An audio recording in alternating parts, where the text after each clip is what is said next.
আজ সকালে ঘুম থেকে উঠেই মা আমাকে বলল আজকের রান্নাটা তুই করবি, মানে ফ্রাইড রাইসটা মা করবে আর আলুর দমটা আমি করব। তাই আলু এখানে কেটে নিয়ে চলে এসেছি।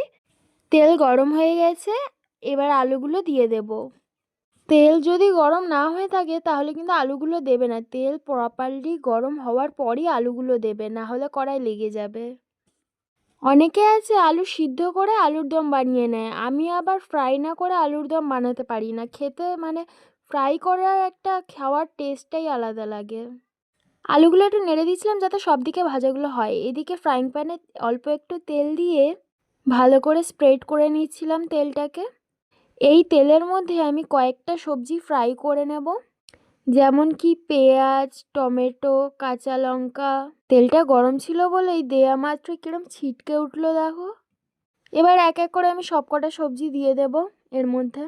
তারপর সবজিগুলোকে ভালো করে ফ্রাই করে নেব একদম লাল লাল করে। সবজিগুলো ভালো করে ফ্রাই হয়ে যাওয়ার পর আমি এর মধ্যে আরও কয়েকটা মশলা অ্যাড করব।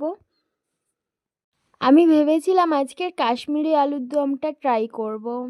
সেই জন্য এখানে আমি কিছুটা চালমগজ দিয়ে দিয়েছি। আর মল থেকে নিয়ে আসা কিছুটা সাদা তিল ছিল আমাদের বাড়িতে। আমাদের বাড়িতে, তাই সেইটাও আমি কিছুটা দিয়ে দিয়েছি। মানে যেটাকে হোয়াইট সিডস বলে। এটা তোমরা স্কিপ করে গেলে করতে পারো, কারণ এটা তোমরা নাও দিতে পারো, না দিলেও ভালো লাগবে। আর এক প্যাকেট কাজু বাদাম ছিল, তাই সেটা দিয়ে দিয়েছি। এবার এগুলোকে সবজিটার সাথে ভালো করে মিশিয়ে দেব। আর যতক্ষণ না এগুলো লাল লাল হয়ে আসবে ততক্ষণ একটু নেড়ে চেড়ে নেব ভালো করে। যখন এগুলো লাল লাল হয়ে আসবে তখন আমি নামিয়ে নেব। এদিকে সবজিগুলো অনেকটাই লাল লাল হয়ে গিয়েছিল। এদিকে কড়া অনেকটা গরম হয়ে গিয়েছিল, তাই গ্যাসটা একটু লো ফ্লেমে করে দিয়েছিলাম। তারপর সবজিগুলো ভাজা হয়ে গিয়েছিল বলে আমি মিক্সার গ্রাইন্ডারে নামিয়ে নিচ্ছিলাম, গ্রাইন্ড করব বলে মশলাটা।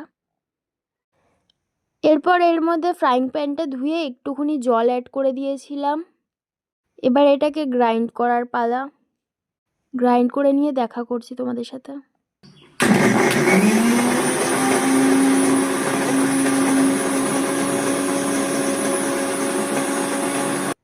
দেখো এইখানে আমার মশলাটা গ্রাইন্ড করা হয়ে গেছে, কিন্তু জলটা একটু কম লাগছিলো বলে আমি আরেকটু জল দিয়ে দিয়েছি আর সব গুঁড়ো মশলাগুলো অ্যাড করে দিয়েছি। প্রথমে দিয়ে দেবে এর মধ্যে নুন, কিছুটা হলুদ গুঁড়ো। তোমরা কে কে এইভাবে আলুর দম বানাও কমেন্টে জানিও কিন্তু। এরপর দিয়ে দেবে কিছুটা লঙ্কার গুঁড়ো। আর তোমরা যদি এর ফাইনাল পার্ট দেখতে চাও তাহলে কমেন্টে জানিও। টাটা।